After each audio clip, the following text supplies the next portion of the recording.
شرائط میں سب سے پہلی شرط اللہ سبحانہ و تعالی کے حضور آپ نے حلال کمانا ہے، حلال کھانا ہے، حلال پہننا ہے۔ کیوں؟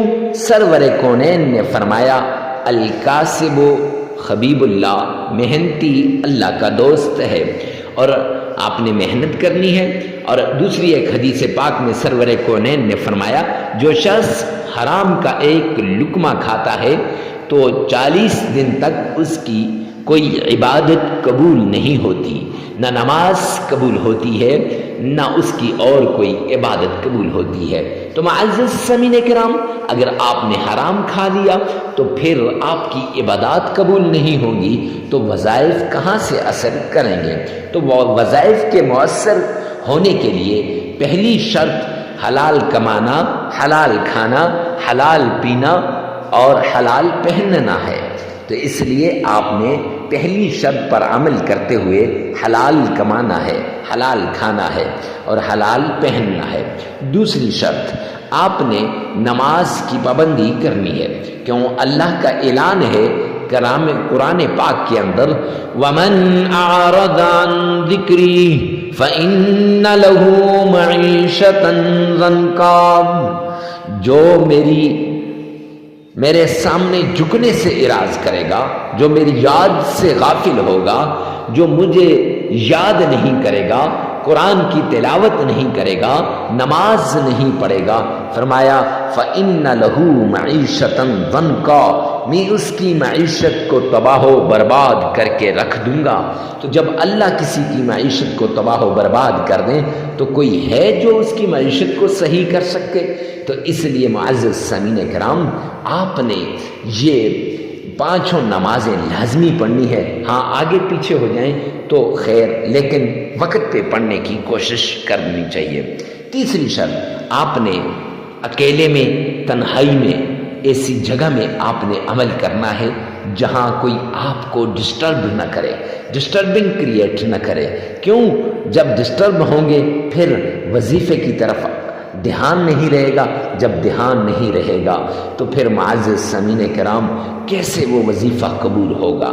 لہٰذا وظیفہ کرتے وقت جس مشکل کے لیے، جس بیماری کے لیے، جس تکلیف کے لیے، جس چیز کے لیے آپ وظیفہ کر رہے ہیں، اس چیز کو، اس بیماری کو، اس مشکل کو، اس تکلیف کو آپ نے سامنے رکھنا ہے اور اس کو ذہن میں رکھ کر پھر آپ نے عمل کرنا ہے۔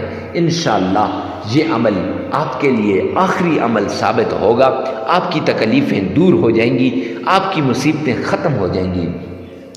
ہر طرح کی تکلیف سے نجات کے لیے آپ نے اس طریقے کو اپنانا ہے۔ یہ 3 شرائط ہیں، ان پہ لازمی عمل کیجیے گا۔ سب سے پہلے آمنہ کے لال عبداللہ کے در یتیم جناب نبی کریم صلی اللہ علیہ وآلہ وسلم کی شان میں عقیدت کے ساتھ، پیار کے ساتھ، محبت کے ساتھ آپ نے درود پاک پڑھنا ہے۔ یہ درود پاک آپ نے اس طریقے سے پڑھنا ہے گویا آپ روضہ رسول کے سامنے کھڑے ہیں، اور یہ درود پاک آپ نے اس طریقے سے پڑھنا ہے گویا محبوب کبریا آمنہ کے لال عبداللہ کے در یتیم جناب نبی کریم صلی اللہ علیہ وآلہ وسلم کے روزے کی جالیوں کو تھام کے کھڑے ہیں۔ معزز سامعین کرام، شب معراج میں اگر آپ درود پاک کا ورد ہی کریں تو ساری مشکلات کو دور کرنے کے لیے یہ کافی ہے۔ آپ کی ہر مشکل، ہر تکلیف، ہر مصیبت اس درود پاک سے دور ہو جائے گی۔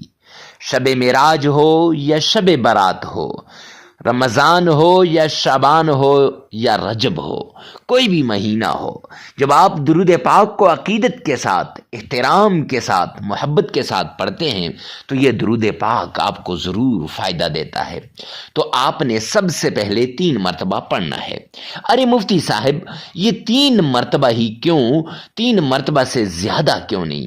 تو جامعہ ترمذی جلد دوم کی روایت ہے، حبیب کبریا جناب نبی کریم صلی اللہ علیہ وآلہ وسلم نے فرمایا جو شخص 3 مرتبہ درود پاک پڑھتا ہے وہ اللہ سبحانہ و تعالی کی ذمہ داری میں آ جاتا ہے۔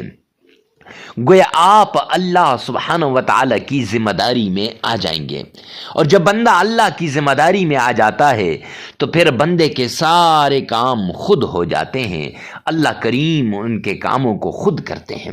معزز سامعین کرام، تو جب آپ نے یہ درود پاک پڑھنا ہے، اب پڑھنا کتنا ہے، کتنی بار پڑھنا ہے، کون سا درود پاک پڑھنا ہے اور کیسے پڑھنا ہے؟ 3 بار پڑھنا ہے اور درود ابراہیمی پڑھنا ہے۔ ارے مفتی صاحب درود ابراہیمی ہی خاص کیوں؟ تو اس لیے کہ یہ درود پاک آپ دن میں کئی مرتبہ نماز کے اندر پڑھتے ہیں، اور اس کے ساتھ ساتھ آپ کو اس کا تلفظ بھی صحیح ہے آپ کا، اور یہ آپ کو صحیح طریقے سے آتا بھی ہے۔ اور 3 مرتبہ پڑھنے کے بعد درود ابراہیمی پڑھنے کے بعد پڑھنا کیسے ہے؟ آئیے میرے ساتھ ایک مرتبہ غور سے سنیے گا۔ اللہم صلی علی محمد وعلی آل محمد کما صلیت علی ابراہیم وعلى آل إبراهيم إنك حميد مجيد اللهم بارك على محمد وعلى آل محمد كما باركت على إبراهيم وعلى آل إبراهيم إنك حميد مجيد۔ 3 مرتبہ عقیدت کے ساتھ، پیار کے ساتھ، محبت کے ساتھ، ذوق اور شوق کے ساتھ آمنہ کے لال پر آپ یہ گلدستہ عقیدت درود پاک کا پیش کریں گے۔ جب آپ یہ درود پاک کا گلدستہ پیش کریں گے، رب کائنات کی قسم پھر آپ کی ہر مشکل دور ہو جائے گی۔ اس کے بعد وہ تسبیح جس سے اگر آپ کو نوکری نہیں مل رہی تو نوکری مل جائے گی، اولاد نہیں ہو رہی تو انشاءاللہ اللہ نرینہ اولاد عطا فرمائے گا، آپ کی ہر مشکل، ہر تکلیف، ہر مصیبت، ہر پریشانی دور ہو جائے گی۔ وہ تسبیح آپ نے پڑھنی ہے۔ حسبنا اللہ ونعم الوکیل، یہ تسبیح آپ نے 313 مرتبہ پڑھنی ہے، 313 مرتبہ آپ نے پڑھنی ہے۔ اور اس کے ساتھ آپ نے قرآن پاک کی چھوٹی سی سورت ہے جسے سورہ قریش کہتے ہیں، لِإِلَافِ قُرَيْشٍ إِيلَافِهِمْ رِحْلَةَ الشِّتَاءِ وَالصَّيْفِ فَلْيَعْبُدُوا رَبَّ هَذَا الْبَيْتِ الَّذِي أَطْعَمَهُم مِّن جُوعٍ وَآمَنَهُم مِّن خَوْفٍ۔ یہ سورت آپ نے 21 ٹائم صرف 21 مرتبہ پڑھ کر سینے پر پھونک مار دینی ہے، اور پھر اس کے بعد اللہ سبحانہ و تعالی کا پیارا نام یا کریم یا اللہ، یا کریم یا اللہ، یہ آپ نے 1001 مرتبہ پڑھ لینا ہے۔ پھر درود پاک آپ نے 3 مرتبہ پڑھ لینا ہے۔ معزز سامعین کرام، عمل مکمل ہو جائے گا۔ یہ عمل آپ 3 دن بھی کر سکتے ہیں، 5 دن بھی کر سکتے ہیں، 7 دن بھی کر سکتے ہیں، اپنی ضرورت کے مطابق آپ اس عمل کو کیجئے گا۔ ویڈیو کو ثواب کی نیت سے صدقہ جاریہ سمجھ کر آگے شیئر کرنا مت بھولیے گا۔ اللہ سبحانہ و تعالی میرا اور آپ کا حامی و ناصر ہو۔ والسلام۔